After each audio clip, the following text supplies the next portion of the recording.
Alléluia. Oui, Seigneur, tu es le roi qui viendra un jour. Et il n'y a aucune confusion, Seigneur, aucun doute à cela.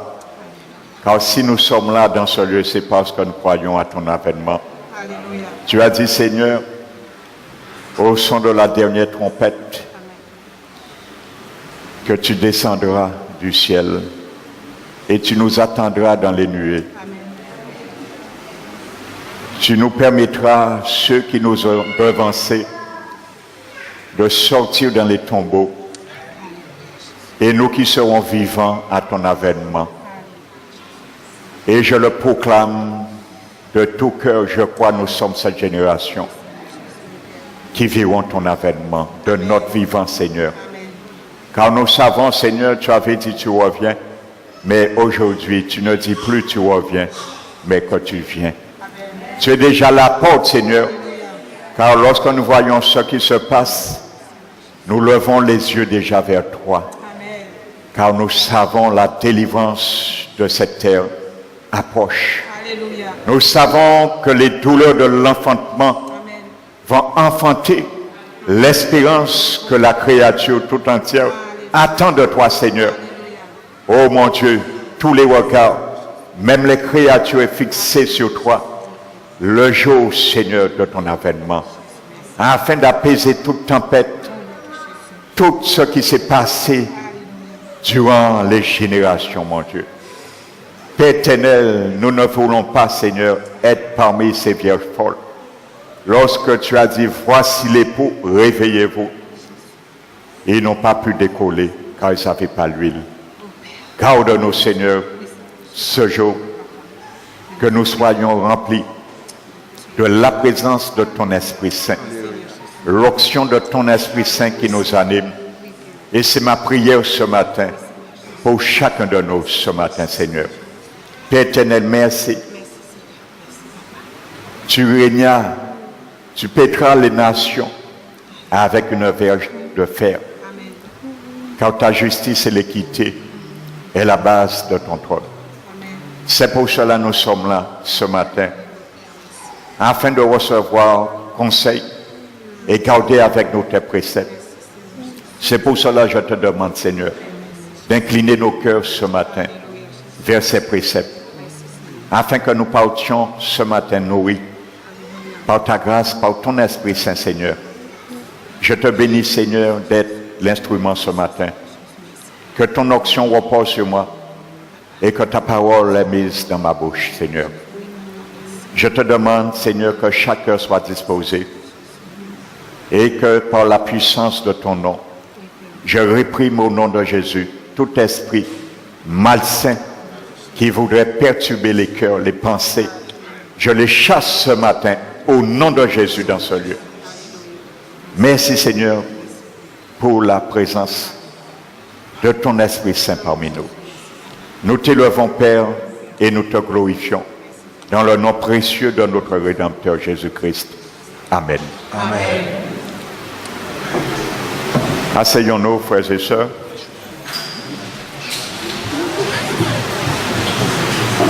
Donc je bénis fraternellement ceux et celles que je n'avais pas salués ce matin. Donc soyez les bienvenus dans la présence de notre Dieu. Amen. Donc le Seigneur va nous parler. Donc je vais vous inviter ce matin à ouvrir la parole de Dieu dans l'évangile de Matthieu, le chapitre 16. L'évangile de Matthieu, le chapitre 16.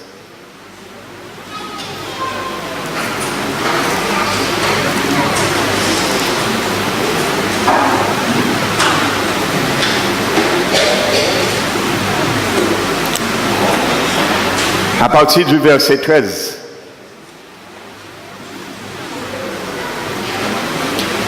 Matthieu 16, à partir du verset 13. La parole de Dieu nous dit, Jésus étant arrivé dans le territoire de Césarée de Philippe, demanda à ses disciples, « Qui suis-je? » Au dire des hommes, moi le Fils de l'homme. Alléluia.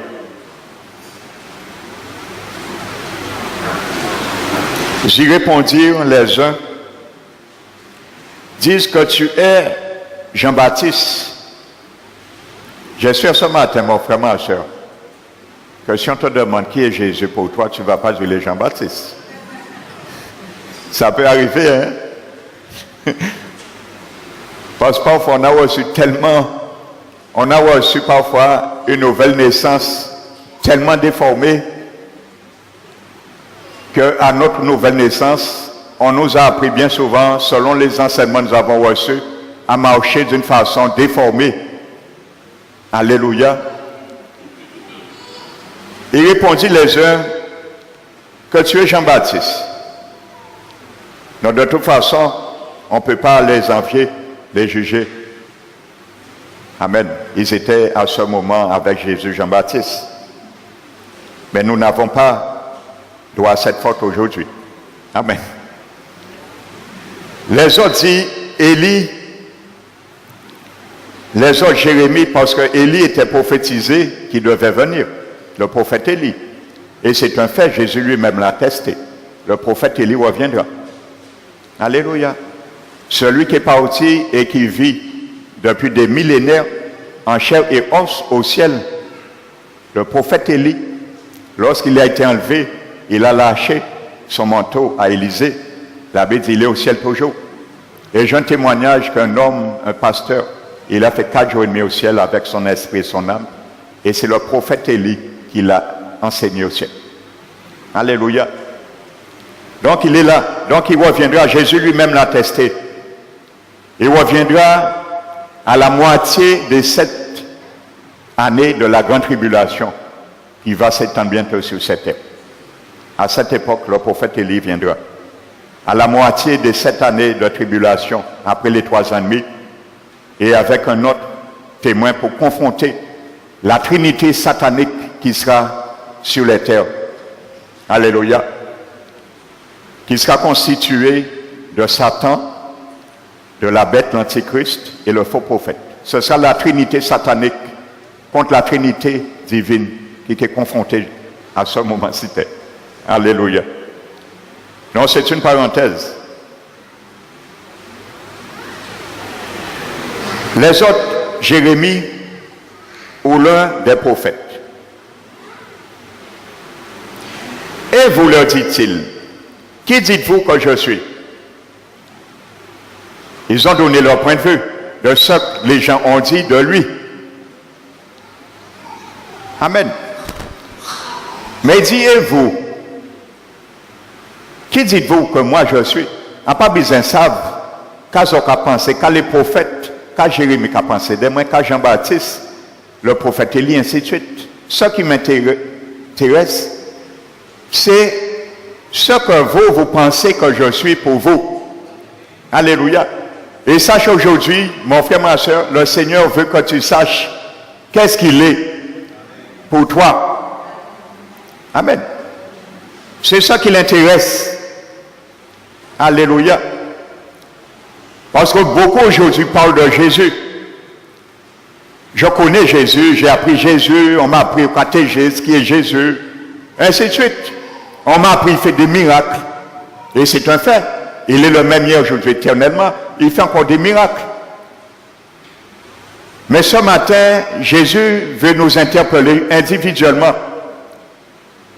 Qui dis-tu que je suis pour toi? Alléluia. Parce que si tu ne sais pas ce que je suis pour toi ce matin, même si tu entends dire que j'ai fait des milliers de miracles, même si tu entends dire que mon sang a été coulé pour la multitude des pécheurs, ça ne suffit pas. Alléluia. Il faut que tu saches qui je suis pour toi. Alléluia. Donc c'est ça que Jésus nous pose cette question ce matin, et c'est cette question qu'il a posée à ses disciples. Simon-Pierre répondit, tu es le Christ, le Fils du Dieu vivant. Et il y a un qui savait au moins. Il ne suivait pas Jésus d'une manière oisive. Il y avait au moins un, l'apôtre Pierre. Il avait déjà vu qui était Jésus. Amen. Il fouillait déjà dans la vie de Jésus. Alléluia. Pour voir qui était Jésus. Il cherchait déjà en suivant Jésus à travers les paroles, à travers les œuvres, à travers les miracles, ainsi de suite. Il cherchait à fouillait déjà pour chercher qui était Jésus. Et il savait que le moment était venu, que son cœur était déjà prédisposé, qu'il a reçu la révélation du Père. Alléluia. La conviction du Saint-Esprit de Dieu qui était Jésus. Amen. Donc, il dit, tu es Christ, le Fils du Dieu vivant. Donc Jésus, reprenant la parole, lui dit, tu es heureux, Simon, fils de Jonas.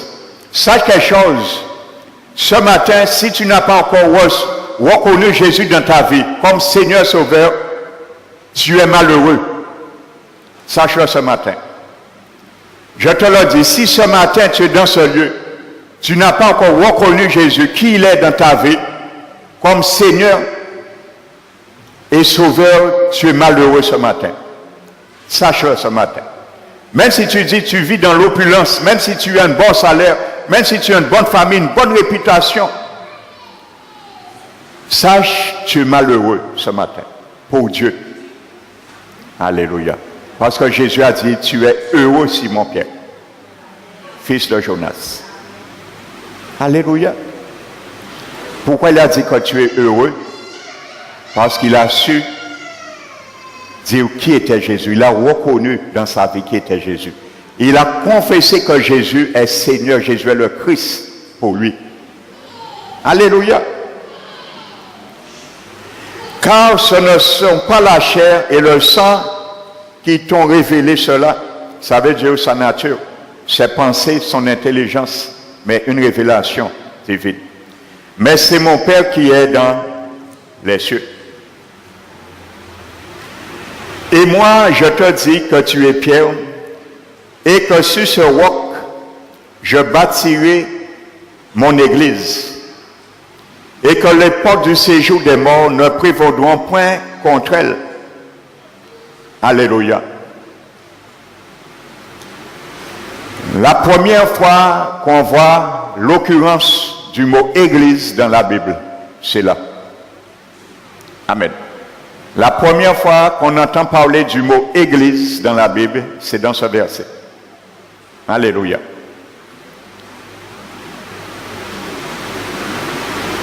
Donc je vais donner une précision.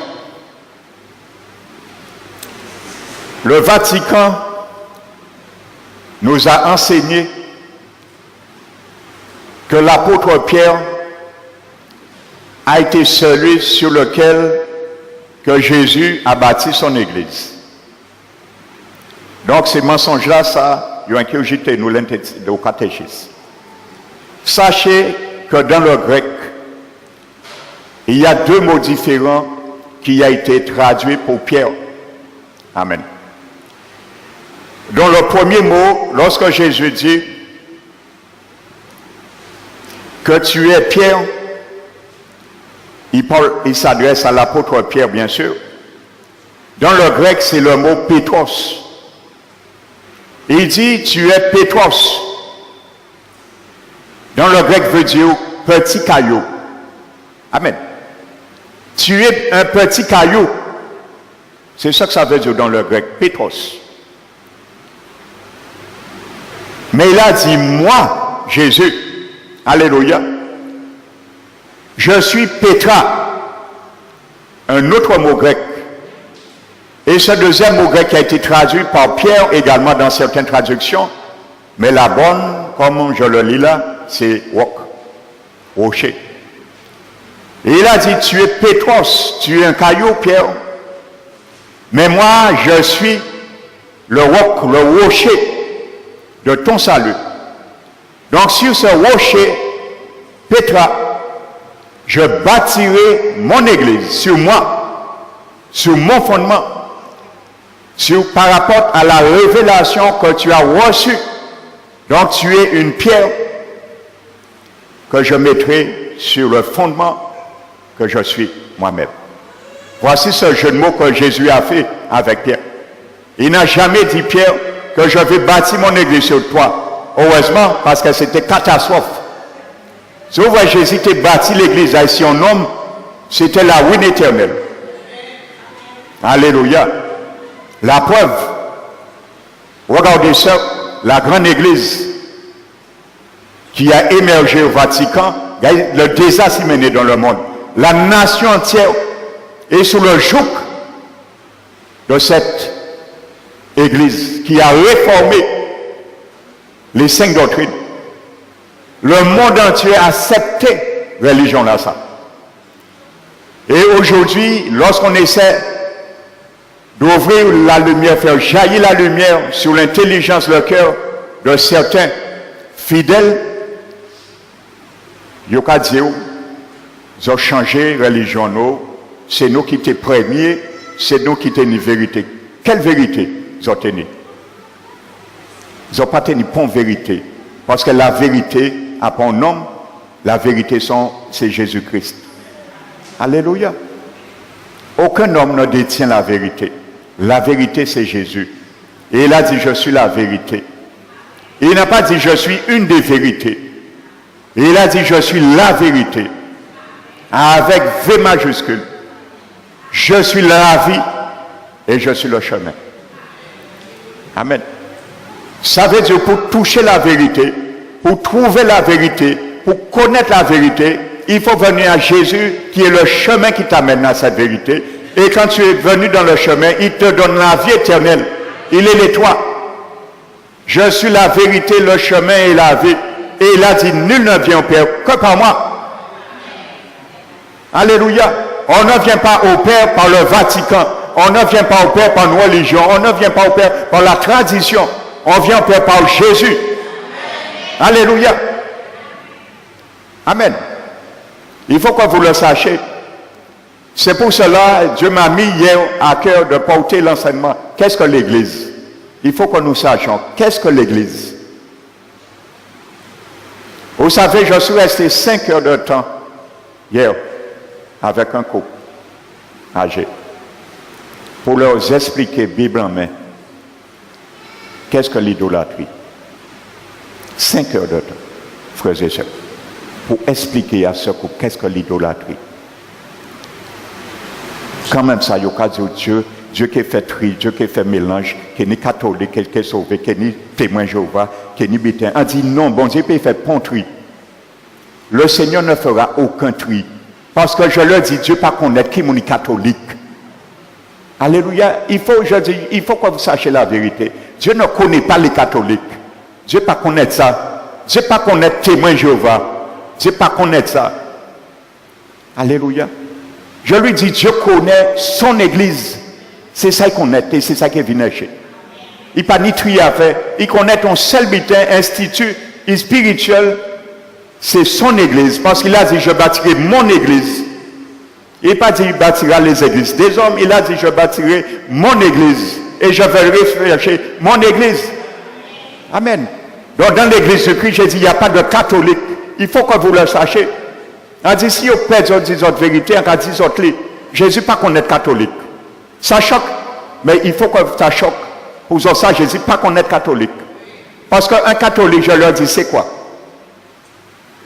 C'est quelqu'un qui suit la tradition et qui va dans un lieu adorer et se prosterner dans l'idolâtrie. C'est ça un catholique.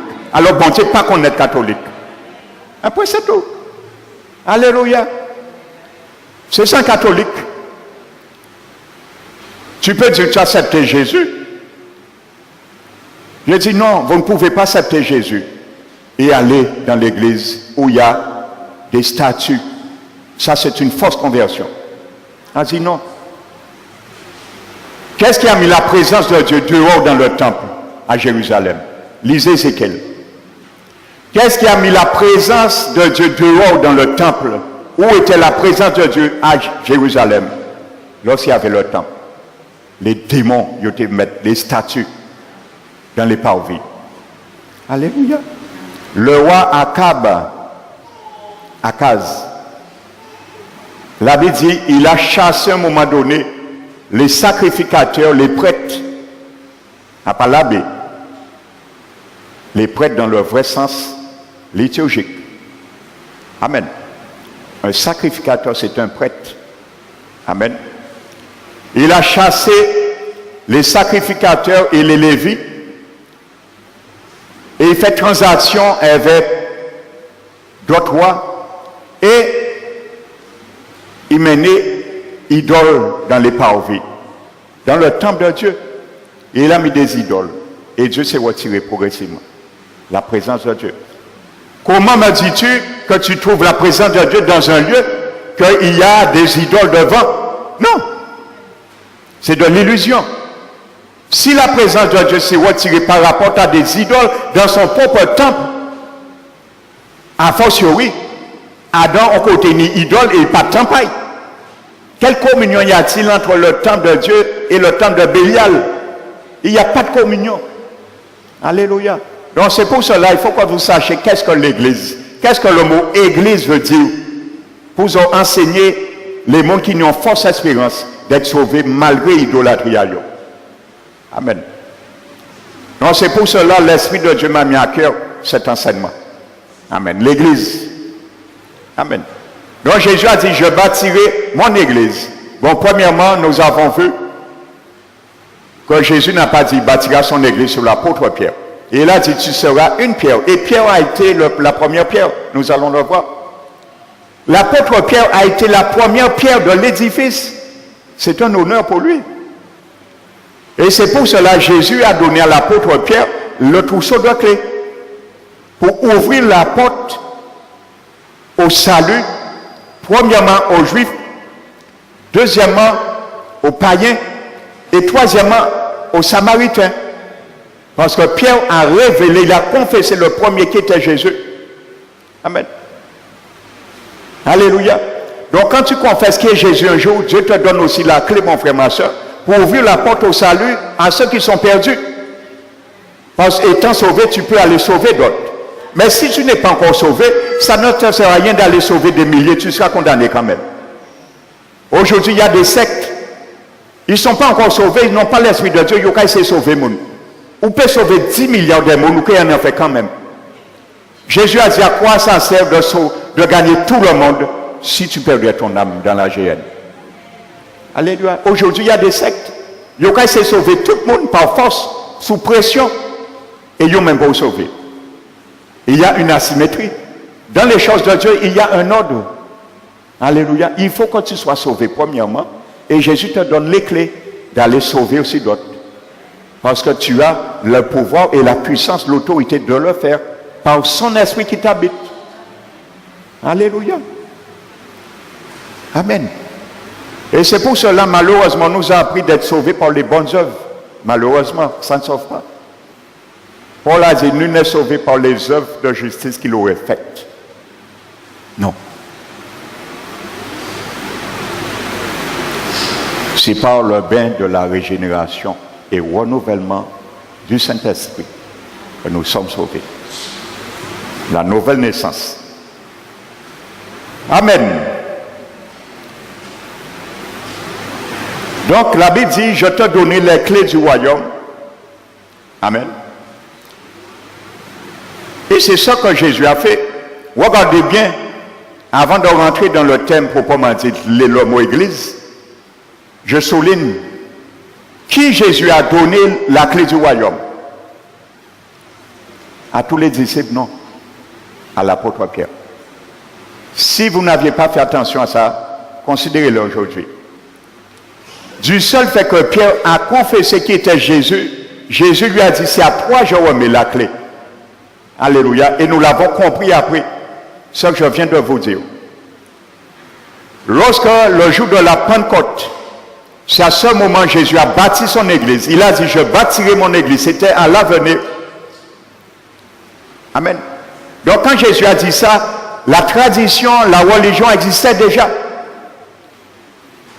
La tradition, c'est la tradition, la religion, la tradition qui a crucifié Jésus.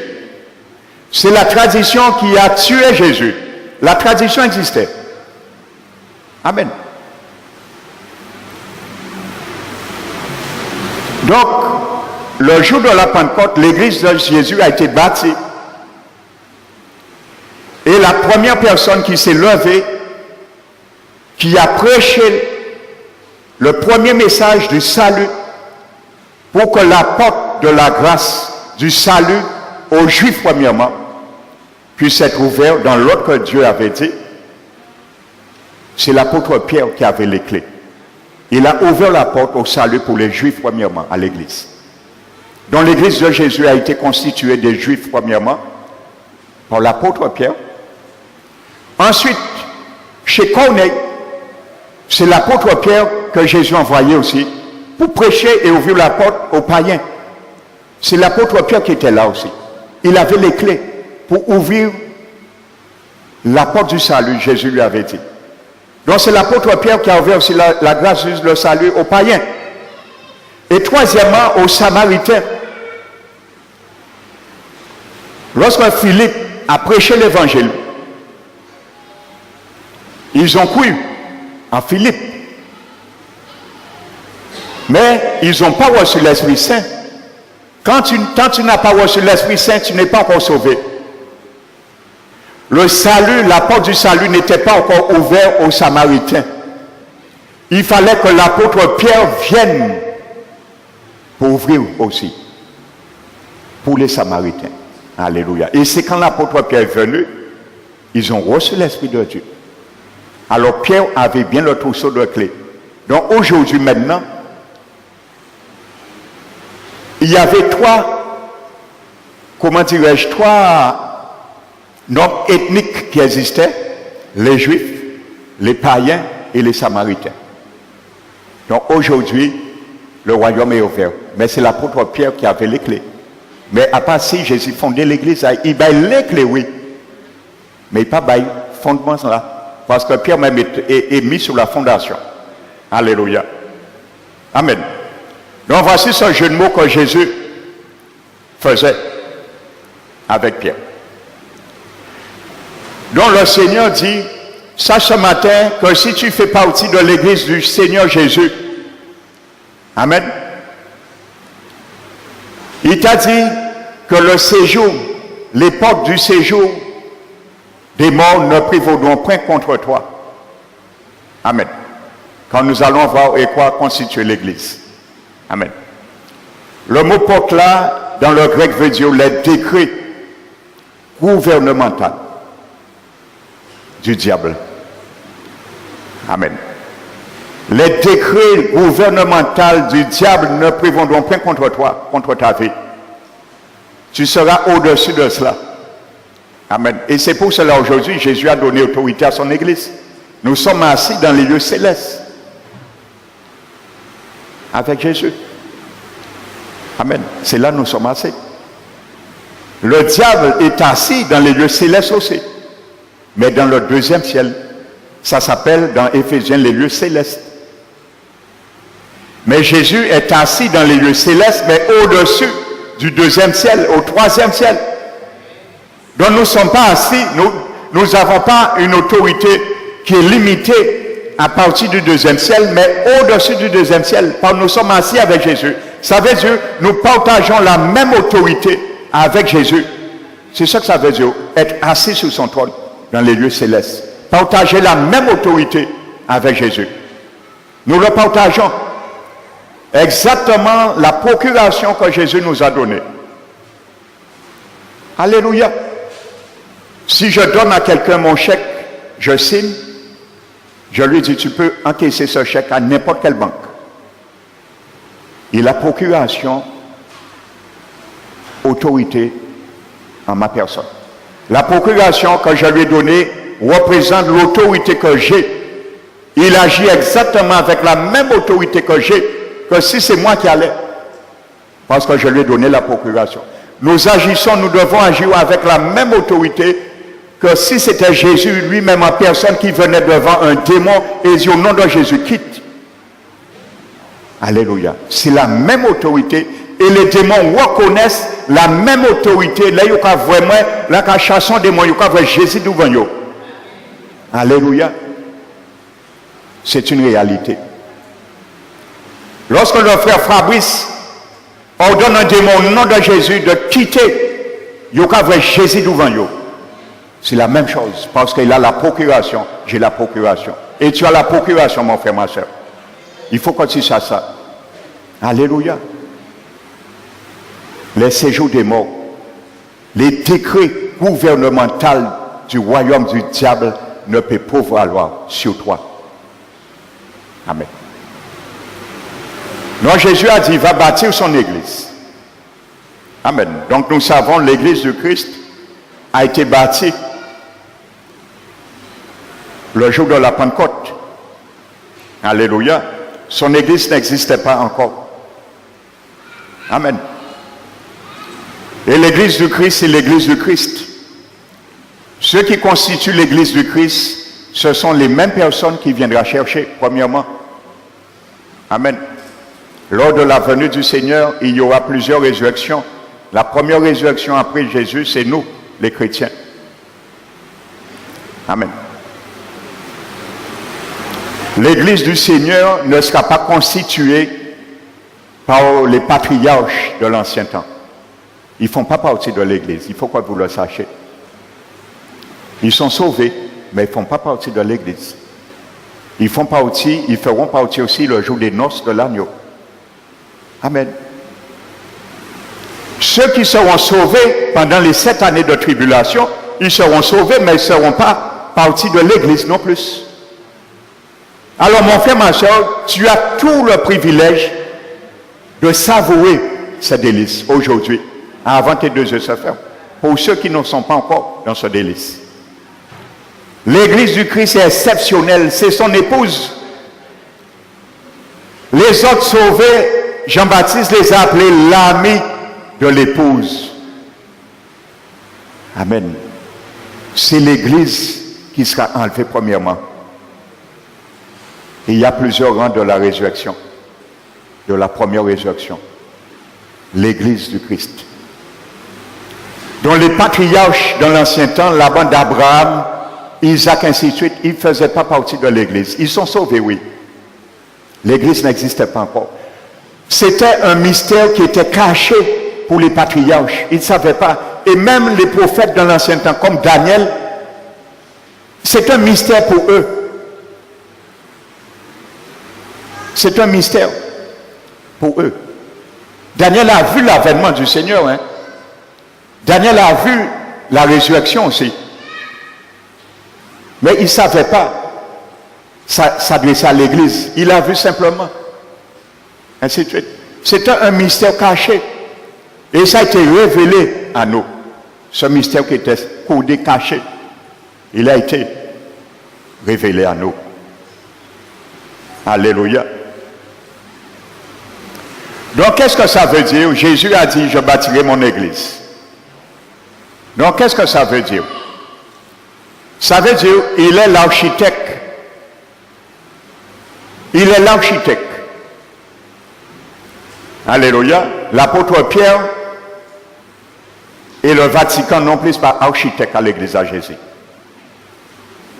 Loin de là, c'est un démolisseur. Parce que démoli ou démoli l'église. Ils ont essayé plutôt. Démolir l'église à Christ. Parce que c'est lorsque le Vatican a fait rentrer l'État dans l'église, ils ont réformé l'église à Christ. Ils ont commencé à faire ça, ils ont été. Mais Jésus avait dit une parole, que le décret gouvernemental du diable ne va jamais déstabiliser son église. On a essayé de faire disparaître l'église, ils ont été empêchés de nous lire la Bible avant. Alléluia, vous comprenez aujourd'hui pourquoi? Parce que Jésus a dit, vous connaîtrez la vérité vous affranchira. Si tu vas voir un médecin, tu es atteint d'une maladie, le médecin nous décrive ce que nous souffrons, nous avons, et il ne nous prescrit pas l'ordonnance pour laquelle nous devons être guéris. Donc nous péchions et affranchis des maladies là. Parce qu'il nous a caché l'ordonnance qui devait nous prescrire afin d'être guéris. Dieu a donné une ordonnance à l'humanité afin qu'ils soient affranchis de la mort éternelle qui pesait sur eux. Donc le diable, sachant ça, que si ils savent qui j'ai prescription à Jésus qui a affranchi le monde de la mort éternelle, ils ont sauvé. Qu'est-ce que le diable a fait? Il choisit des subalternes, des acolytes. Il fait passer au nom de Dieu, prétendent même qu'ils sont Dieu, le nom de Dieu. Et ils ont empêché mon la Bible pour ne pas te lire ordonnance à Jésus-Christ. Pour te libérer des jougs de la mort éternelle. Parce que Jésus a dit, vous connaîtrez la vérité vous affranchira. Amen. C'est pour ça qu'on empêchait de lire la Bible avant. À part pour malédiction, mal était tombé sur mon nom, ça c'est mensonge à diable là. Parce que Jésus pas mettre la Bible pour malheur pour monde. La Bible dit toute écriture a été inspirée de Dieu. Utile pour enseigner, convaincre, corriger. Alléluia. Afin que l'homme de Dieu soit accompli à toute propre à tout bon œuvre. Mais c'est pour ça la Bible. À part pour nous maudire, c'est la Bible. C'est ça qui a dit nous. Il a fait nous paix pour ne pas lire la Bible. Mais ça, c'était les preuves, les pièges, les stratagèmes du diable. Alléluia. Donc, personne aujourd'hui n'a d'excuse devant Dieu. Il y a une Bible de tous côtés à l'air. Même en supermarché, il y a une Bible à l'air. Personne n'a d'excuse devant Dieu. Hier soir, qu'on me posait comme question, il y a des gens, Dieu va sauver les gens, oui, il y a des gens, ils sont sincères, ils font des choses, ils font sincères. J'ai dit, écoutez, je vais vous expliquer quelque chose. Comment personne n'a d'excuse devant Dieu, même celui qui n'a jamais entendu l'évangile une fois, il est responsable. Alléluia. Et je viendrai sur ça, je vais vous le montrer. J'ai dit, il faut comprendre, Dieu a dit qu'il a mis la pensée de l'éternité dans le cœur de l'homme. Avec ça seulement, te suffit pour être sauvé. La pensée de l'éternité. Il faut savoir qu'est-ce que ça veut dire dans le grec. La Bible dit, Dieu a mis la pensée de l'éternité dans le cœur de l'homme. Lorsqu'il sort dans le sein de sa mère, c'est inné en lui. Qu'est-ce que ça veut dire, la pensée de l'éternité? Ça veut dire, tu vis dans un pays le plus reculé actuellement dans le monde. Il n'y a pas d'église chrétienne. Tu n'as jamais vu une Bible. Tu n'as jamais entendu parler de Dieu. Tu n'as jamais entendu parler de qui est Jésus.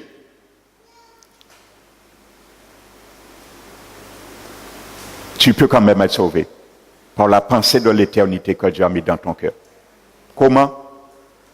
Ça veut dire, il suffit un jour, tu regardes la nature, tu dis, en cas de penser, il n'y a un pouvoir qui existe. Ça ne peut pas venir comme ça. Ça seulement. Et Dieu se révèle à toi. Il va se révéler à toi. Ça s'appelle la pensée de l'éternité. L'Esprit de Dieu va se révéler à toi et il va te faire soupirer de connaître cet être. Même si tu ne connais pas son nom, c'est Dieu. Il s'appelle Jésus. Et s'il faut, l'Esprit de Dieu va s'engager à choisir un missionnaire. Et il fera cet homme, comme Pierre a été conduit dans la maison de Corneille. Il va te conduire dans le quartier le plus reculé. Ainsi de suite, c'est comme ça se fait. La pensée de l'éternité. Alléluia. Romain a dit, lorsqu'on regarde la créature, les œuvres invisibles que Dieu a faites, On devient chercher à savoir qui est Dieu. Et les hommes sont inexcusables. Parce que beaucoup cherchent d'excuses. Je fais de bonnes œuvres, on ne pas faire mon mal. Tout le monde a dit ça, on ne pas faire mon mal, on ne peut jamais faire mon mal. Les gens appellent pas faire mon mal, c'est pas faire mon sorcier. Alléluia. Mais Romains 5 dit que même si tu n'as pas fait du mal, même si tu n'as pas fait de la sorcellerie, la Bible dit par un seul homme, le péché, la désobéissance d'un seul homme, le péché est rentré dans le monde. Et par le péché, la mort est rentrée. Ainsi, la mort est étendue dans tous les hommes et tous ont péché et sont privés de la grâce de Dieu.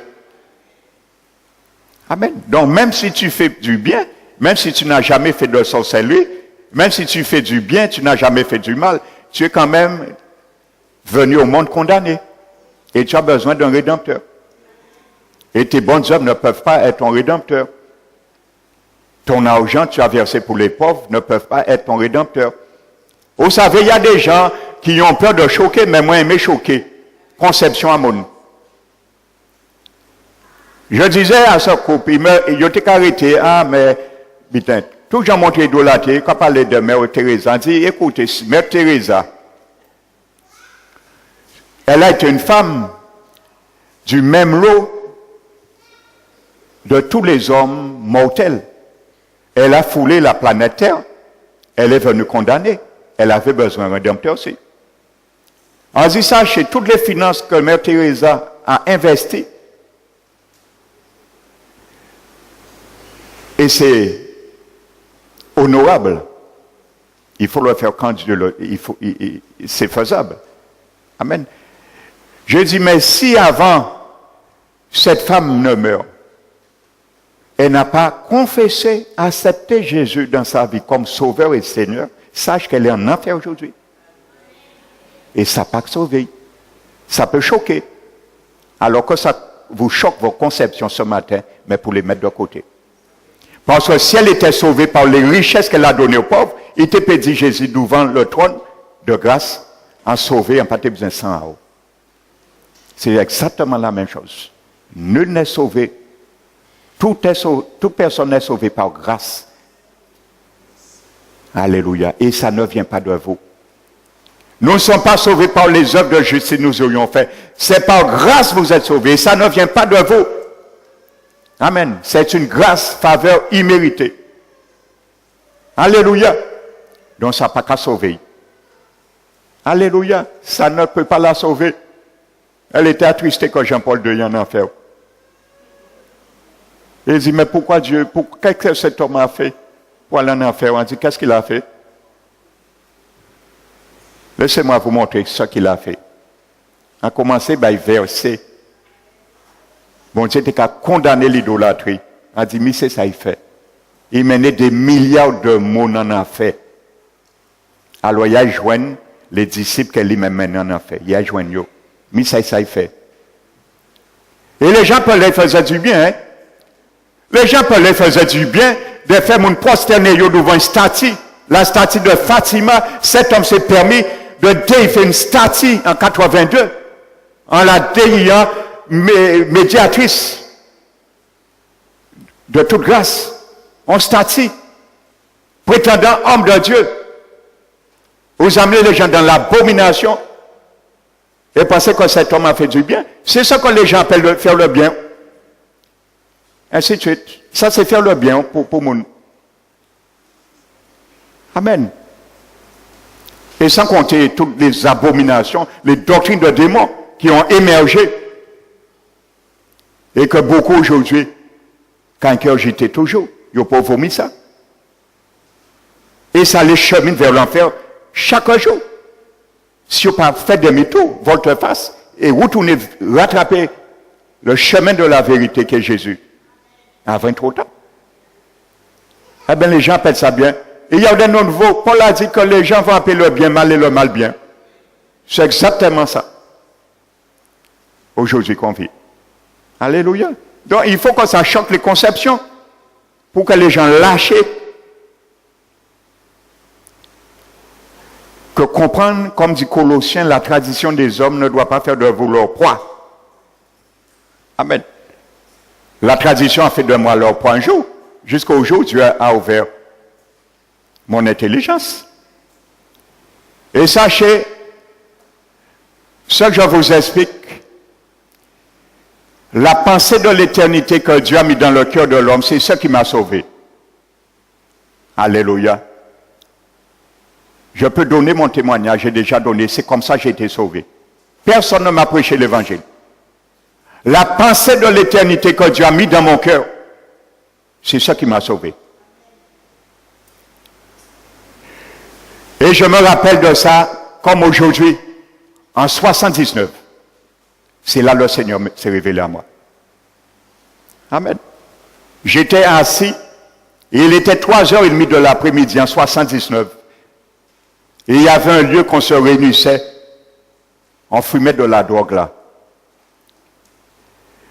Et ce jour-là, j'attendais un ami de l'époque, il travaillait pour aller acheter de la drogue.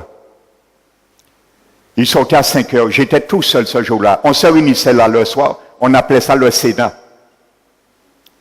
C'était côté des rendez-vous en nous, un peu comme les jeunes font maintenant. J'étais, jour-là, senti le Sénat tout seul. Mais le Saint-Esprit tenait un rendez-vous avec moi devant le Sénat un jour. Je ne le savais pas encore.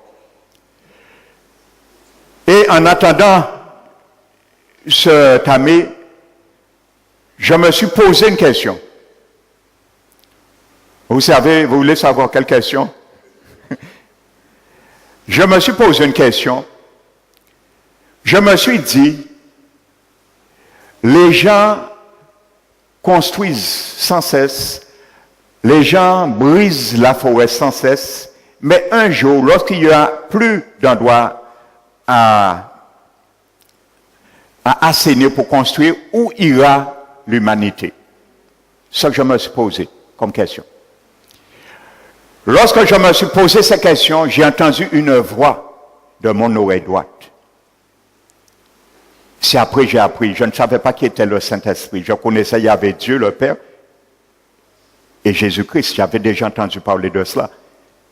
Je ne savais pas qui était l'Esprit Saint. Et c'est lui qui m'a parlé. Et il m'a dit, la question que tu es en train de te poser, tu trouveras la réponse dans une Bible. J'étais ébranlé. Nous sommes allés quand même, hein,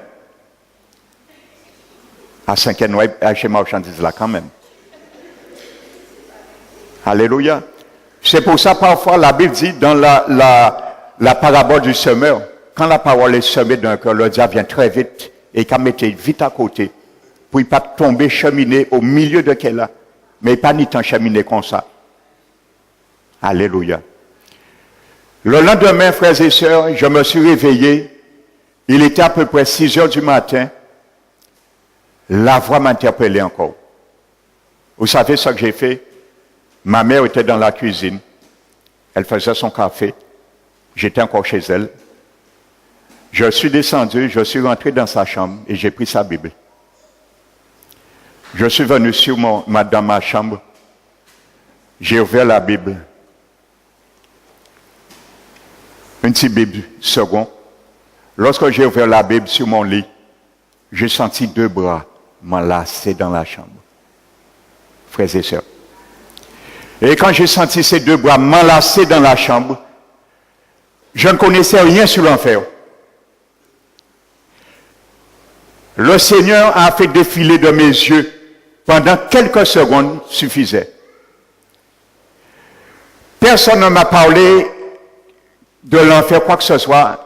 L'Esprit de Dieu m'a fait ressentir moi-même, au fond de moi, je méritais l'enfer. Et il m'a fait défiler quelques secondes. J'ai senti en moi, comme si je disais au Seigneur, je méritais l'enfer. Exactement la componction que les 3000 disciples ont eu le jour de la Pentecôte. La Bible dit, ils ont eu le cœur vivement touché. Je vous ai dit dans le grec que ce mot qui est traduit par vivement touché se trouve une seule fois dans le Nouveau Testament. C'est dans Acte 2, 38 ou 37. Le cœur vivement touché. Ça veut dire des coups couteaux dans le cœur. Voici comme ça, on est convaincu que Dieu a raison. Il est le oui et l'amen. C'est ça que j'ai ressenti dans mon cœur. Mais après ces quelques secondes, frères et sœurs, j'ai ressenti une paix et un amour, je ne peux pas vous expliquer, ineffable, pénétrer mon cœur. Le Seigneur a retiré la condamnation et j'ai après compris que c'était le pardon judiciaire qui me donnait. Et lorsque la condamnation a été ôtée, la paix est venue. Et il m'a donné son Esprit Saint dans ma chambre. Alléluia. Voici comme ça j'ai été sauvé. Alléluia. La pensée de l'éternité que Dieu a mis dans le cœur de l'homme. Soupir seulement de connaître l'être qui existe. Même si tu ne connais pas, il s'appelle Dieu. Même si tu ne connais pas, il s'appelle Jésus-Christ. Il va se révéler si tu soupires. Et il a dit, celui qui me cherche de tout son cœur me trouvera. Alléluia. C'est pour cela que je n'excuse personne devant la parole de Dieu. Je n'excuse personne. En pas c'est passé pour ma bonne qualité de tradition. Ou philosophie à l'homme. Dit oui, mais je fais ça. Non. Tu fais ça, tu as besoin d'un rédempteur. Tu es venu mort au monde. Tu as besoin d'un rédempteur. Jésus n'a pas fait de choix avant de quitter son trône. Il n'a pas fait une liste. Dit, Père, je descends. Il y a tous ces gens que je vais sauver seulement. Non, pour mon sang. Son sang est écoulé pour toute personne, sans exception. Jésus n'a pas dit, Père, mon sang ne sera pas pour, sauf Mère Teresa. Il n'a pas dit, Père, mon sang ne sera pas coulé, sauf pour un tel. Il pourrait être sauvé sans passer par mon sang. Non. Le sang de Jésus a été versé pour tout homme qui a foulé la planète Terre. Il n'y a pas d'exception. Et toute personne qui n'aurait pas accepté Jésus, bon Dieu peut oublier pour mon le jour de la résurrection. Parce qu'il y a deux résurrections à venir. Qu'on rigole, qu'on le croit ou pas, l'abbé dit, est-ce l'incrédulité de certains abolira les promesses de Dieu? Non. L'abbé dit, lorsque le méchant dit, il n'y a pas Dieu, l'Éternel rit de lui. Ils reviendront un jour. Même ceux-là qui ont été incinérés, ils reviendront un jour. Le Seigneur a la maquette d'origine. Là-haut. Il connaît les millions, les milliers de molécules, d'atomes. Il a pris à la terre pour constituer nos vies. Il a la maquette d'origine. Il pourra le reproduire. Toutes reviendront un jour à la résurrection. Les justes et les injustes. Daniel a vu la résurrection depuis dans l'Ancien Testament. Alléluia. Une résurrection qui se fera pour les anciens patriarches à la 3e année et demie de la tribulation. Il a vu ces gens revenir à la résurrection. Il a vu les sauver et il a vu les condamner. Amen. Ceux qui ont fait le bien, ceux qui ont accepté Jésus, ils vont retourner à la résurrection de leur corps pour vivre l'éternité et régner avec Jésus pendant l'éternité. Ceux qui n'ont pas accepté Jésus reviendront aussi à la résurrection, mais pour comparaître et être condamnés à la géhenne pour l'éternité aussi. Nous tous qui vivons pour l'éternité. Alléluia. Méchants ou justes, injustes ou bons, nous vivons tous un jour l'éternité. Amen. Mais choisissez de vivre l'éternité en haut. Parce que c'est là qu'il vit l'éternité en bas. Il n'y a pas jamais mort. Mais c'est que les tourments éternels, les flammes de feu, les tortures, et sachez que le diable et ses démons seront là aussi, il n'y a pas mort. Alléluia. Voici où la condamnation à venir se trouve, dans la géhenne. L'enfer de l'enfer. L'enfer déjà un supplice infernal. À force, oui, la géhenne. L'enfer elle-même sera jetée à la géhenne, dit le jour de la condamnation. Pour ceux peut-être qui rigolaient de ça, ne rigolez plus de ça. Hein. La condamnation est à venir, le jugement à venir. Et il y aura une résurrection des morts. Juste et injuste. Parce que tout le monde qui foulait la planète là, il faut y rendre compte un jour qu'il fait vie. Le Seigneur va dire, mon ami, qu'est-ce que tu as fait avec ma vie, je t'ai donné? Qu'est-ce que tu as vu? Je te permets de venir en vie. Afin de passer et de gagner ton salut. Qu'est-ce que tu as fait? Parce que c'est pour ça, la Bible dit que l'homme est né pour servir l'Éternel. Pas pour servir démon, pas pour servir idole, pas pour servir tradition, pour servir l'Éternel. Et ça commence dans ce temps. Et ça chemine dans l'éternité. En sa présence, en plus. Alléluia. Non, c'est pour cela, il y a deux dieux. Dieu avec des majuscules. Ceux qui seront sauvés, ils vont vivre avec ce grand Dieu, l'unique, pour l'éternité. Ceux qui seront condamnés, ils vont vivre aussi l'éternité avec le petit Dieu, le Dieu de ce monde, Satan, parce qu'ils ont accepté ce Dieu. Un point, c'est tout. Soit tu acceptes le Dieu avec des majuscules, tu vivras l'éternité avec lui, soit tu acceptes l'autre Dieu. Et il n'y a pas de mélange.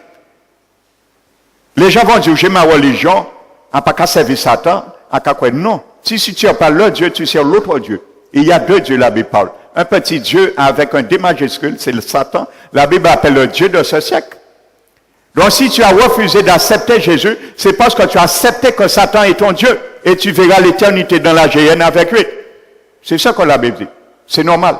Et le diable va continuer à régner sur les mécréants, les damnés dans l'éternité qui m'ont torturé, et lui-même qui est torturé. Alléluia. C'est pour cela le diable le sait. Frères et sœurs, il le sait.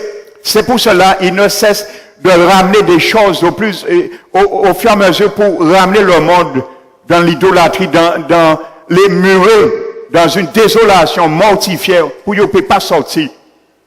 Et de plus en plus, on se rend compte que les chaînes sont difficiles à briser. À briser dans la tradition. De plus en plus, les liens sont difficiles pour que les gens s'échappent et comprennent ces choses. On commente. Oui, mais on cherche toujours une réponse agréable en sa faveur. Oui, mais. Non. On a essayé de me choquer déjà. Mais pas ni pont assurance en cabayo. On n'a pas laissé pont bitin rentrer. C'est yon ou l'autre. Parce qu'avec Dieu, c'est noir, avec Dieu, c'est blanc. Pas ni gris avec Dieu. Diable, il m'a fait gris, bon Dieu, pas fait gris. Alléluia. Le Seigneur ne fait pas du gris. Le noir, c'est l'enfer. Le blanc, c'est le paradis. Le noir, c'est notre vie. Le blanc, c'est notre vie justifiée. Amen. Si nous sommes dans le noir, si nous sommes dans le système en nous, bon Dieu, qu'avrait nous noirs. Si nous sommes dans le blanc, nous sommes dans son royaume, il nous voit blanc, blanchi. Mais il prend un petit goût noir et un petit goût blanc pour faire gris. Le gris, c'est le diable qui a fait, c'est le purgatoire. Le purgatoire, c'est le gris du diable. Il prend noir à l'enfer, il prend blanc à le paradis, il fait le purgatoire. Mais malheureusement, le purgatoire là, c'est virtuel. Il n'a pas qu'à exister. Amen. Il n'a pas qu'à exister. C'est un gris du diable le purgatoire. Ça n'existe pas. Amen. C'est un dogme. Le concile de Trente qui a amené ce concile. Et le concile même dit que ce n'est pas biblique. J'ai le concile à la maison. J'ai des consignes, j'ai des dogmes du Vatican. Alors je sais ce que je dis. Le concile même dit il n'est pas biblique. Mais il y a forcer les fidèles catholiques. Observez. Donc vous voyez, c'est l'esclavage de l'homme. Il y a obligé. Amen. Le monde a accepté ça. Contre-pompe Gréaillot. Donc Jésus est l'architecte de son église. Alléluia. C'est Jésus qui a tout le dernier mot, tout droit sur son église. Il fait ce qu'il veut. Et vous allez voir, il a construit son église selon son plan. Amen. Il est le maître d'œuvre et il est le maître d'ouvrage. Et il a envoyé le plus grand ouvrier du ciel pour cela, le Saint-Esprit de Dieu, pour bâtir son église sur terre. Il est l'architecte. Il peut accepter plan esquissé à Pomoun. Son plan. Alléluia. Parce que pour bâtir son église, il devait payer l'acte de propriété. Aujourd'hui, on ne peut pas bâtir, construire n'importe comment si on n'a pas un acte de propriété. On nous fait arrêter la construction. Pour monde ne peut pas, Satan ne peut pas faire Jésus arrêter. Satan comprend qu'il fait Jésus arrêter la construction. Il a oublié que Jésus payait 35 d'argent pour acheter l'acte de propriété, pour bâtir son église. Satan a oublié ça. Alléluia. Jésus a payé. Et il a payé pour bâtir l'église, à part dans des petits hectares de terre. Il payait pour construire l'église ici, toute la terre. Il payait pour ça. Il achète qui il veut par son sang. Ou du moins qui est désireux. Il a payé pour cela. Donc Satan n'a aucun mot à cela. Il a dit, les décrets gouvernementaux du diable ne pourront rien faire contre mon église. Si on veut mettre une pierre là, Satan ne peut pas décider. Tout le monde ne peut pas décider que pierre là, ça n'a pas la même été. Alléluia. Et nous aussi, nous ne devons pas décider, dit Jésus, à qu'à faire partie de l'église, à pas l'enterrer. On n'a pas lui dit, il est l'architecte. Parce qu'il nous a mis là à une place, il sait pourquoi. Alléluia, nous viendrons sur ça plus loin. Amen. Donc Jésus est l'architecte. Maintenant, nous allons savoir qu'est-ce que ça veut dire le mot église.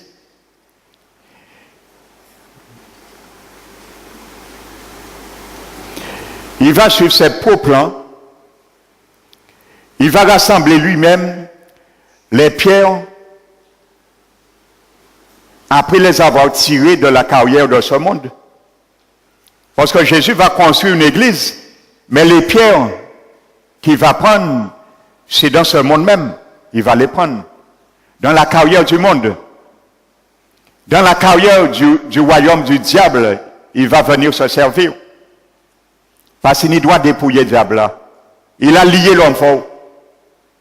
Le diable, au nom de Jésus, Jésus l'a déjà lié. Alors Jésus a le droit de faire comme il veut.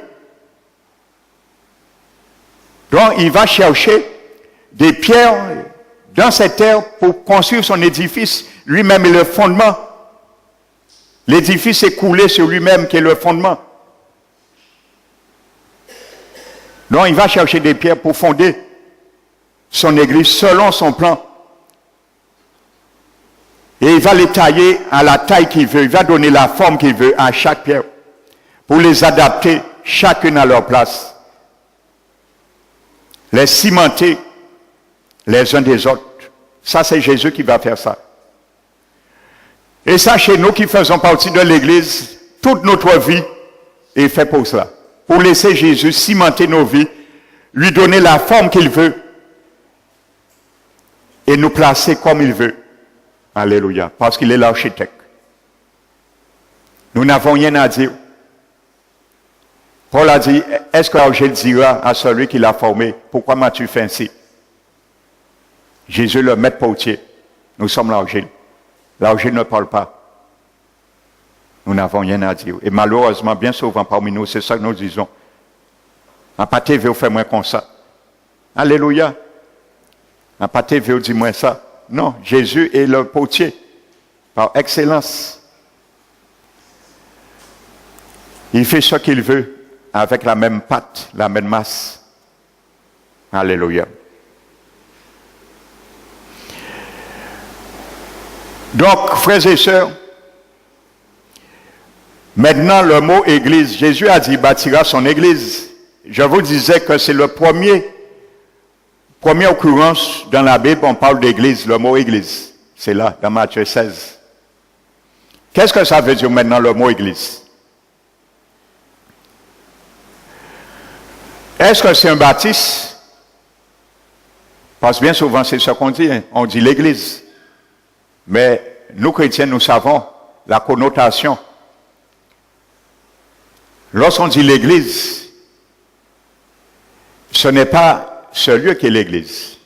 Le lieu où l'église se rassemble, l'église est dans ce lieu. Ce lieu n'est pas l'église. L'église est dans ce lieu. Donc le lieu s'appelle le temple de l'église. Mais l'église, c'est nous là. Il faut le connaître. Donc l'église n'est pas un baptiste, un bâtiment. Le bâtiment où se réunit l'église est un temple, un tabernacle. Et c'est pour cela que Paul disait que nous sommes le temple de Dieu. Le temple de Dieu. L'habitacle du Saint-Esprit. Amen. Donc, pour bien comprendre, toi ce matin, peut-être qui ne fait pas partie encore de l'Église du Christ, il faut que tu saches aujourd'hui qu'est-ce que ça veut dire le mot Église. Le mot Église, est-ce que c'est un lieu dans un lieu où on va à la messe tous les dimanches? Est-ce que c'est ça l'Église? Est-ce que c'est ça Jésus viendra enlever ceux et celles qui vont à la messe tous les dimanches? L'Église, est-ce que c'est celui qui vient écouter la parole de l'Évangile dans un lieu comme ici, mais sans s'engager, disant de toute façon ni religion moins, ni pratiquant moins, bon Dieu qui comprenne. Beaucoup pensent l'Église c'est ça. Ils peuvent venir dans des réunions, entendre la parole, même bénéficier des guérisons, des miracles, des délivrances. Est-ce que ça fait de toi membre de l'Église du Christ? Ainsi de suite. Non, c'est pas ça l'Église. Tu peux venir tous les dimanches au culte. Pour la tradition, tu peux aller à la messe pendant toutes les fêtes, pratiquer toutes les fêtes de janvier à décembre, qui a été instituée par Constantin. Tu peux venir dans une église évangélique, les jours de culte, prière, enseignement. Tu peux venir recevoir délivrance ou délivrance, et ça se fait gloire au Seigneur et fait grâce. Alléluia. Il délivre aussi bien les chrétiens que les païens. Il fait grâce. Est-ce que pour autant ça te fait de toi membre de l'Église du Christ? Non. Il faut que tu saches ce matin qu'est-ce que ça veut dire le mot Église. Le mot grec, je vais te dire que l'étymologie de ce mot Église en grec, c'est le mot ecclésia. Église en grec veut dire ecclésia. Il est composé du préfixe ek, ek, ek. Ce préfixe ek en grec veut dire hors de. Hors de. Donc je viens sur un terrain avec toi. Ça veut dire, si tu prétends faire partie de l'Église, le grand architecte qui est Jésus, lui il a dit, je bâtirai mon Église, sache que tu dois avoir en toi ce préfixe hors de. Jésus doit te voir hors de, premièrement. Hors de quoi? Nous allons le voir. Donc tu comprends? Jésus te voit hors de une situation. Jésus te voit hors d'un lieu que tu étais avant.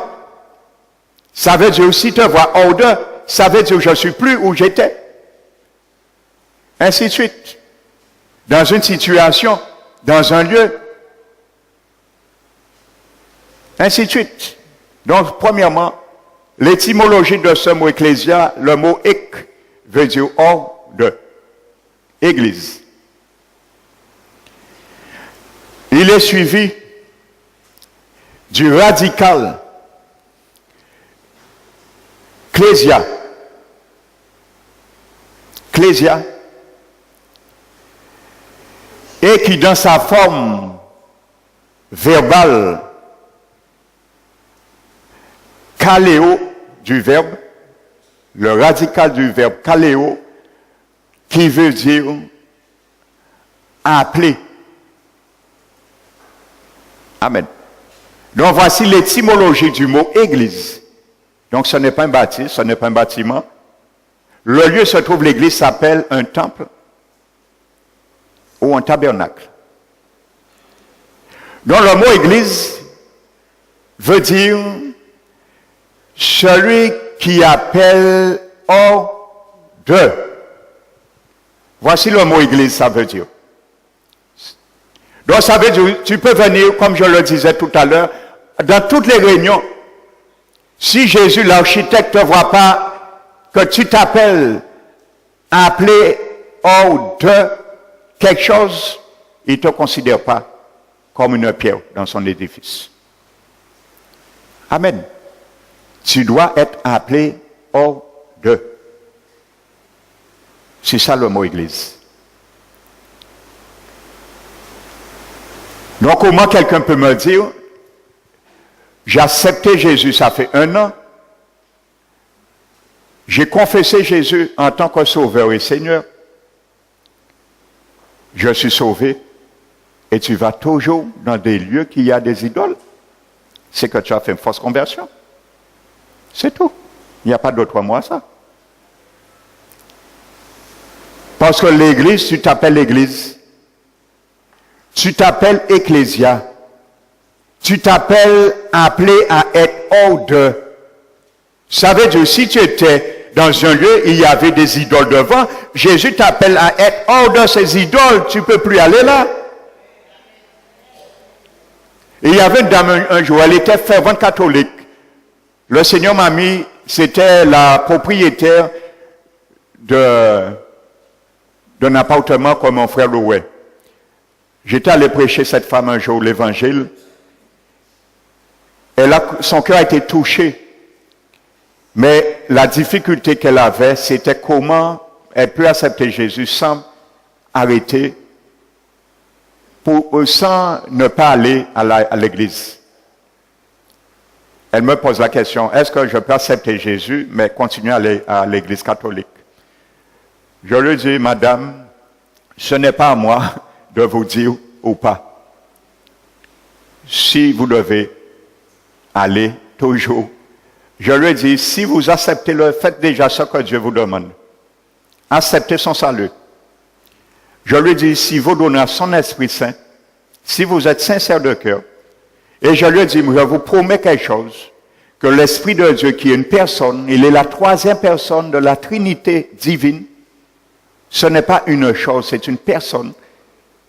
Je vois difficilement que lorsque vous allez, après avoir reçu l'Esprit de Dieu, rentrer dans un lieu, que la présence de Dieu n'est pas là, je vois difficilement que vous allez rester.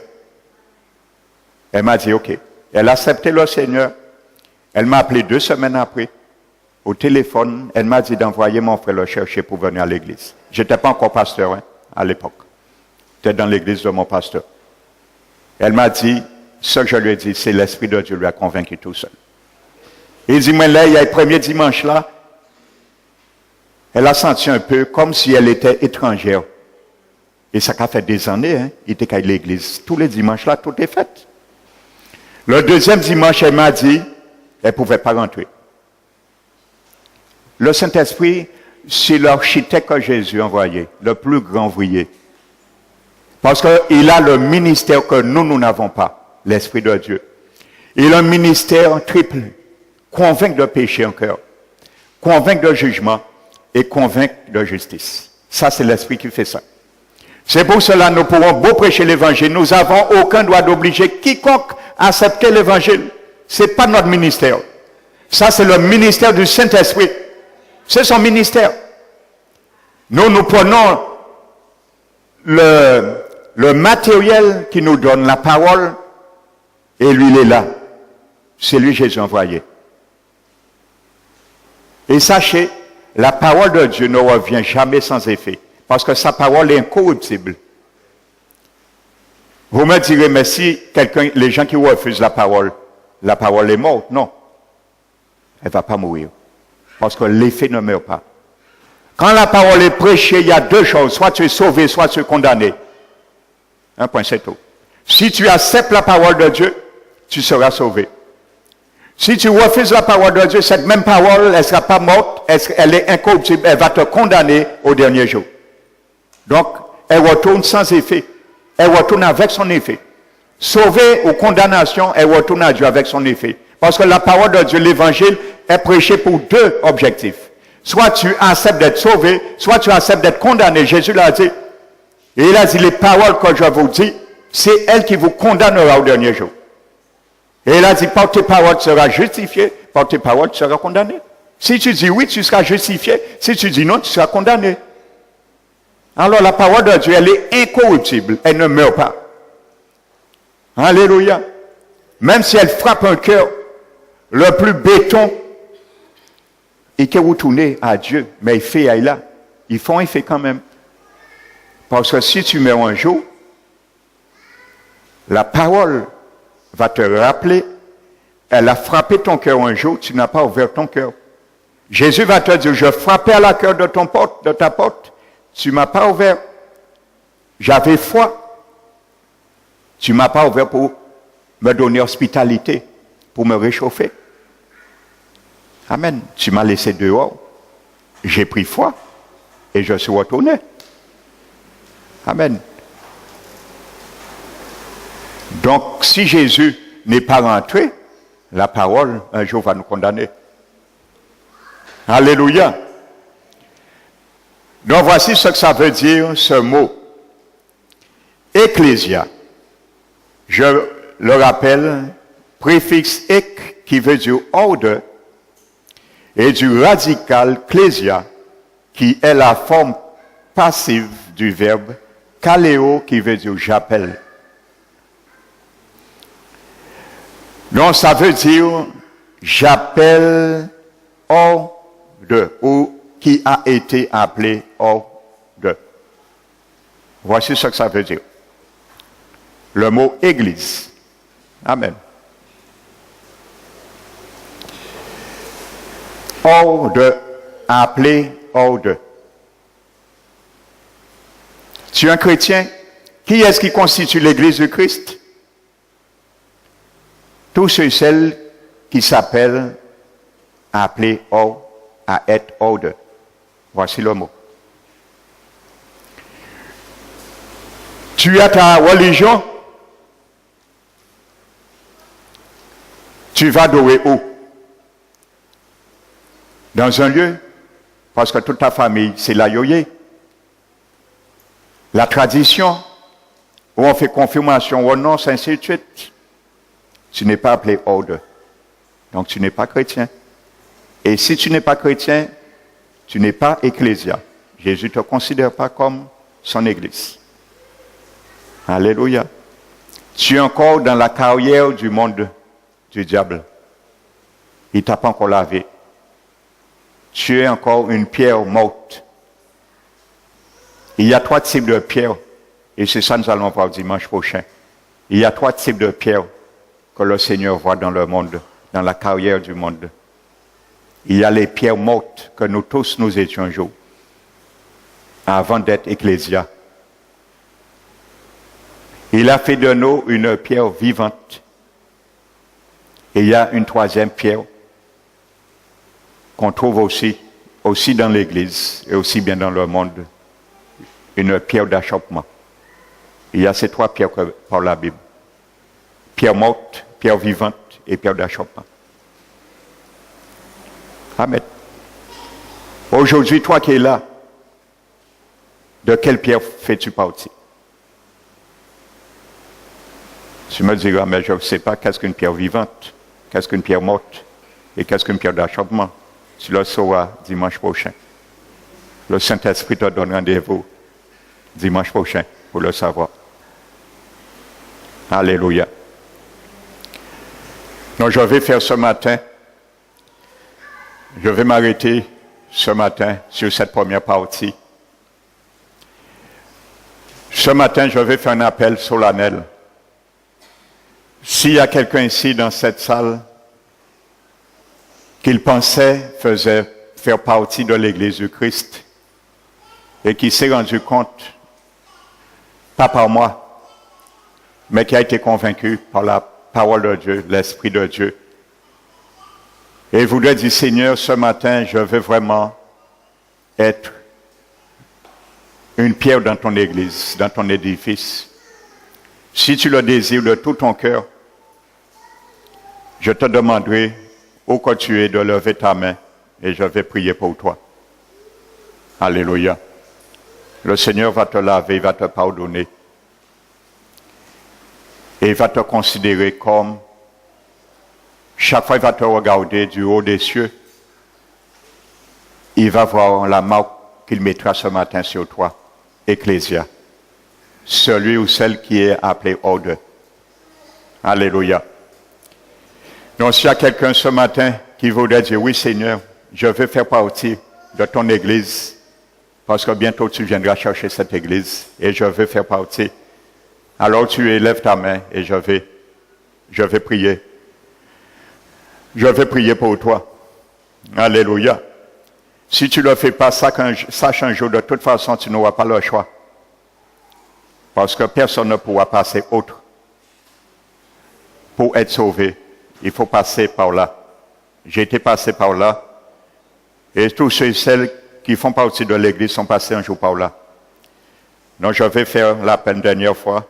Et je ne vais pas insister, ce n'est pas mon rôle d'insister, de supplier quiconque. Le salut individuel. Amen.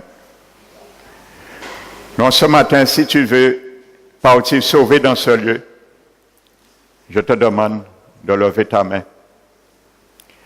Alléluia. Gloire au Seigneur. Il y a une qui a répondu favorablement à l'appel de Jésus. Amen. Lève-toi. Lève-toi, s'il te plaît. Lève-toi aussi, ma soeur, s'il te plaît. Je vais vous demander de vous approcher. Je vais prier pour vous. Amen. Approchez-vous, là, s'il vous plaît.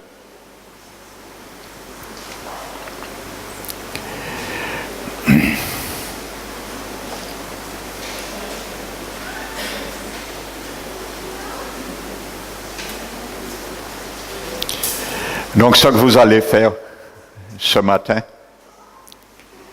vous allez, comme vous l'aviez entendu, faire alliance avec le Seigneur. Et de ce fait, vous serez membre de son Église. Amen. Ça veut dire qu'il va vous prendre instamment comme une pierre qu'il arrache dans la carrière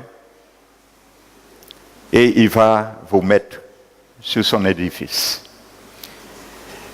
Ça veut dire qu'il va vous pardonner, il va vous donner le pardon judiciaire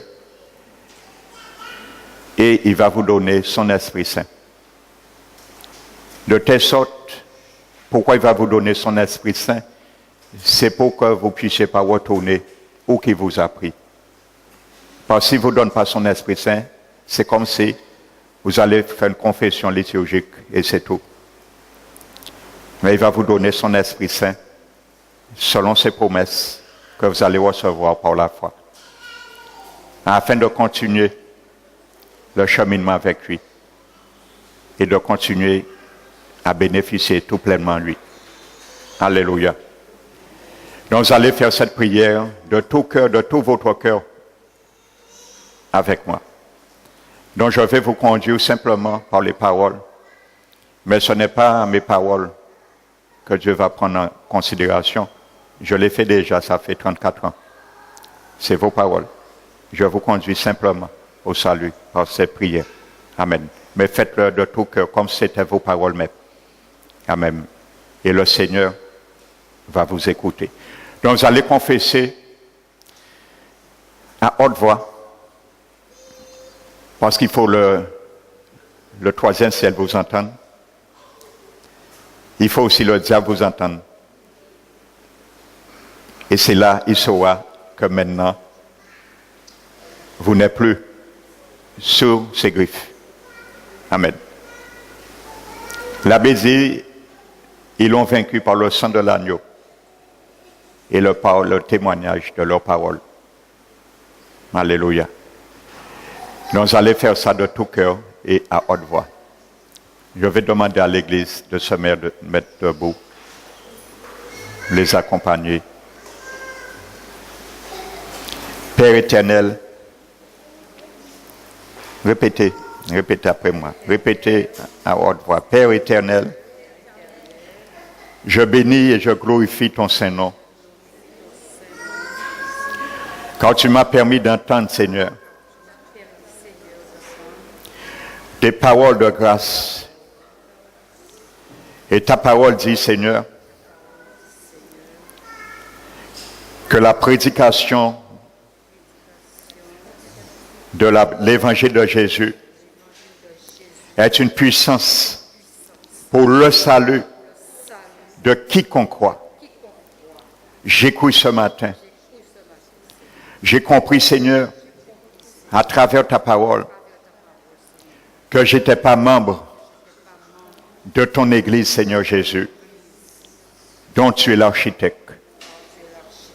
Mais ce matin, tu m'as convaincu toi-même et je veux faire partie de cet édifice, de cette ecclésia, ton Église que tu as bâtie par ton sang versé. Je considère que je suis un grand prix devant toi.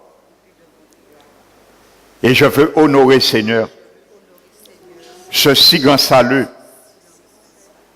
que ton sang a versé et a payé pour moi. Père éternel, je sais que lorsque je suis venu au monde, je suis né pécheur. Et tu m'as dit, Seigneur, que je suis privé de ta gloire et que j'ai besoin d'un rédempteur. Non seulement tu es le rédempteur, mais tu es l'architecte de ton Église, dont je serai l'objet aujourd'hui. C'est pour cela, Seigneur, Père éternel, je te demande pardon pour tout péché, pour tout ce que j'ai touché dans le passé, pour tout ce qui a mis ta colère sur ma vie et qui pesait sur moi. Mais gloire te soit rendue, car ce matin, l'acte dont les ordonnances me condamnaient et subsistaient contre moi sera détruit et effacé par ton sang. C'est pour cela que je t'accepte ce matin, Seigneur, comme mon Sauveur et mon Seigneur. Viens à moi, j'ouvre mon cœur. Je te donne mon cœur, Seigneur. Accomplis ton dessein, car mon esprit, mon âme et mon corps est racheté maintenant. Je suis ta propriété. Tu es mon propriétaire. J'abandonne ma vie, mon être tout entier, à toi, entre tes mains. Seigneur, tu m'as fait une promesse, que si j'obéis à ta parole, tu me donnes ton Esprit Saint. Maintenant, Seigneur, par la foi, je le reçois, ton Esprit Saint, afin qu'il puisse me guider et me conduire chaque jour à vivre selon l'injonction de ta parole et à me débarrasser de toute mauvaise œuvre que je faisais dans ma vie. Car tu m'appelles celle qui est hors d'eux Père éternel, inscris mon nom et je ratifie mon nom ce matin dans ton livre de vie. Et je te demande la grâce de faire de sorte, Père éternel, que mon nom ne soit jamais effacé de ce livre de vie. Je te remercie, Père. Je crois que tu m'as pardonné. Je crois, Seigneur, tu m'as lavé. Je crois, Seigneur, tu m'as libéré de l'esclavage du péché et de tout jugement qui pesait sur moi. Je crois, Seigneur, que tu m'as donné ton Esprit Saint et que mon nom est ratifié dans ton livre de vie. Je bénis ton Saint-Nom et je reçois toutes ces choses par la foi, dans le nom de Jésus-Christ. Amen. Je vais maintenant prier pour vous. Père éternel, je te remets, Seigneur, tes filles, Seigneur, que tu viens de faire, Seigneur, membres de ton Église. Elles ont compris, Seigneur, qu'elles doivent être appelées hors d'eux. Garde-les dans cette position. Du point de départ où ils ont mis leurs pieds dans ton royaume, afin d'acheminer, Seigneur, la course avec eux. Dans leur faiblesse, Seigneur, ne les abandonne pas. Relève-les, Seigneur. Renouvelle leur pensée, leur intelligence, Seigneur. Apprends-les, Seigneur, à ne point se formaliser, Seigneur, selon les concepts du monde. Je te prie, Seigneur, maintenant par ton pardon que tu les as accordés, par la même puissance de ton sang et de ton nom. Je prends autorité en ton nom, Seigneur, maintenant, de détruire au nom de Jésus toute forteresse qui a été établie dans leur vie, toute forteresse qui a été établie dans leur pensée, toute forteresse qui a été établie dans leur conception.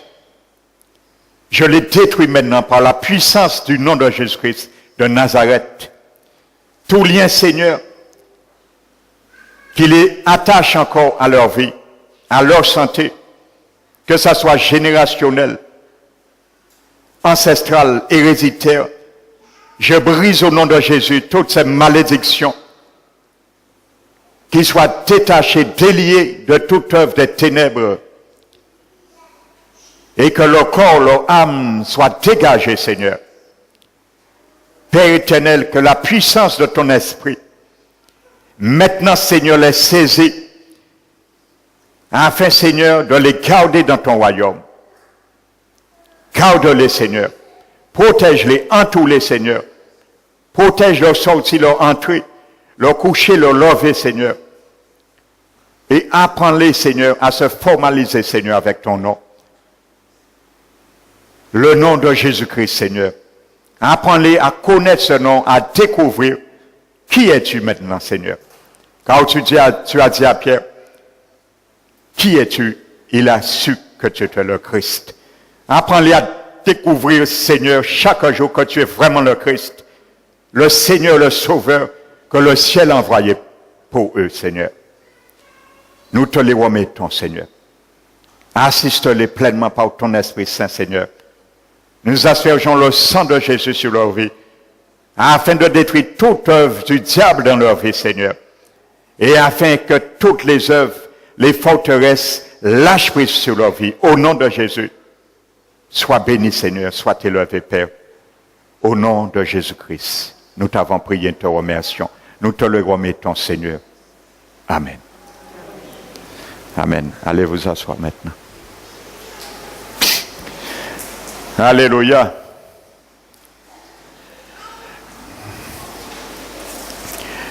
Nous allons maintenant